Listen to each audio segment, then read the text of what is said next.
Eviction. We didn't choose this life. Beggar tells Wike. Now to the news info. What have we done? A beggar, Ali Bapa, exclaimed in disbelief when our correspondent informed him about the Federal Capital Territory Minister Yesom Wike's directive to arrest beggars in the nation's capital. Wike had during the flag-off ceremony for Access Road construction in the Katampe district on Tuesday threatened a crackdown on beggars, lamenting the increasing population of beggars in FCT. The former Rivers State Governor ordered law enforcement agents to start apprehending them from Monday. Let me state clearly that we have declared war. Abuja is turning into a beggar city. If you know you have a sister or brother who is a beggar, please from next week, you will take them away. It is embarrassing that people will come in and the first thing they will see are just beggars on the road, Wike has said. Not done, Wike accused some of them of being criminals, adding that they had till Sunday to find their way out of the nation's capital. Though unaware of the new order, Bapa warned that if any plan had been made to provide them with alternative means of livelihood, expressing concerns over their uncertain future. According to him, begging was never something he took pleasure in, adding that he hated the discrimination attached to being a beggar in the nation's capital. He said, "The situation I find myself in is not something I wanted. It can happen to anyone who is still alive. Some people see us coming and run away. In public vehicles, nobody wants to sit close to us. You see, there are people who think that just by interacting with me, they will become blind. At the moment, Papa says he and his family rely on the kindness of strangers for survival. With the economy in such dire straits, he fears they may face starvation if no alternative comes their way. We depend on what I get from begging. With the current economy where people are suffering and there is no food, my family and I will have to stay at home and wait for death because there will be nothing to live on. No food," he said. Asked what else he could do if supported, he says he needs well, urging the government to empower beggars instead of locking them up. "I can knit very well, forget that I am blind. The government should empower us instead of arresting us and detaining us." Exactly, that is what they should have said. Because that Wike is like he doesn't think before he talks. You can't just say you would discard beggars, you would arrest them when you don't have anything in place for them. You can't just arrest them. It's not all of them that wish to be beggars. It is because of the situation of the country. And you know, if it is not that you don't care about these people, you don't care about anybody but yourself, you will not say that you want to arrest them. You can empower them, you can do every other thing to make them stop begging. But no, you say you will arrest them. Beggars are too much in the country. So what if you leave them to go, what do you think will happen again? They'll start stealing. Those that are not blind, they'll start stealing now. They'll do everything to survive. So you cannot just say that you want to clear beggars off the road and arrest them. You should put up something in place for them, to help them. That is what you should do. Unlike Bapa, Safiya Nubako, another beggar, is aware of the order and plans to leave the nation's capital for Kebbi, his home state, to continue his trade. Bako, who has multiple disabilities, believes that arresting beggar is far from the right solution, especially in the face of severe hardship he and his colleagues have been experiencing. He said, "I came from Kebbi to look for a means of livelihood.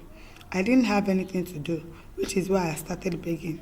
I heard the news on radio yesterday. I don't want any problems, so I am going back to my hometown because if I stay here, there will be nothing for me to do.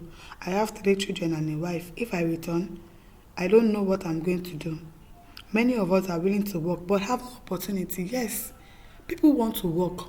People want to work, but there are no jobs.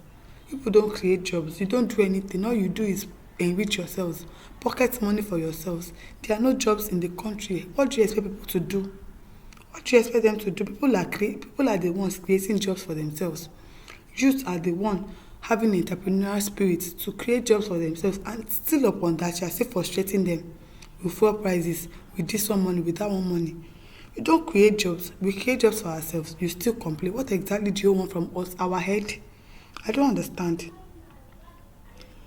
If they say we shouldn't beg anymore, there should be something else in place for us. I am not happy about begging. Impoverished by bandits once striving, Mohammed's life took a devastating turn when bandits kidnapped him and his family. Despite his visual impairment, the beggar, who was in the Maraba area of the FCC, When Sunday Punch visited, said he always worked hard within the bounds of the law to cater for his family, but everything he built was lost, sold off to pay the ransom that secured their release from the hands of the bandits. You see? So what do you expect these people to do? At least you listen to their stories first. What turned you into a beggar? Listen to their story. Don't just act impulsively because you are the minister. You think you can do anything. Ask them for their story. Ask them why they are begging.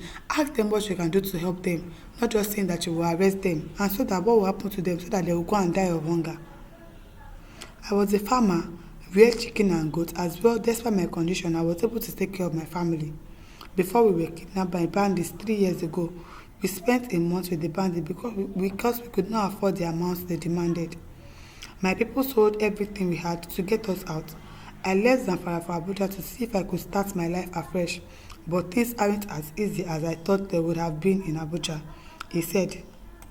He urged the federal government to restore peace in the state, expressing readiness to return to farming if his safety could be assured.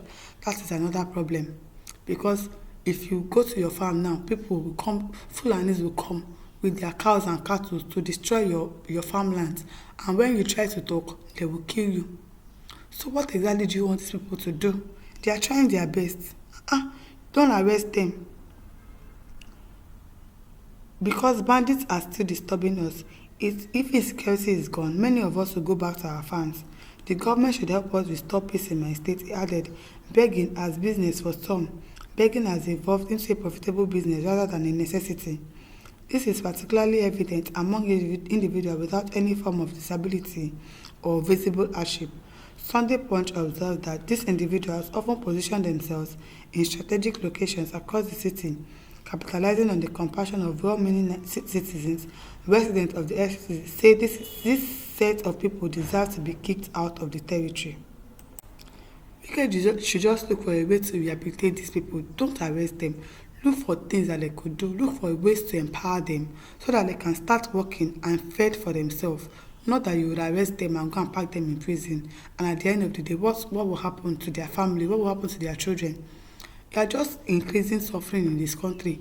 And it means that you don't care about anybody. So try to establish them, try to listen to them, try to listen to why they have turned to beggars. Not all of them wants to be beggars. No, nobody wishes to go and start begging on the road. Everybody wants a good life. Ojo Ruben says, FCC Magic Minister, rehabilitate them well. Where are the palliatives, those of FCC? Who is in charge? You awarded abstract contracts and pocket the money for yourself, shouting beggars. May you be disabled and become like a beggar after this time out and realize your pronouncements. I also, you should think of something else to do for these beggars and not arresting them. Arresting them will not solve the issue. Please, my listeners, over to you. Leave your thoughts in the comment section. Don't forget to like, to share, and to subscribe. Thank you for listening. See you some other time. Bye.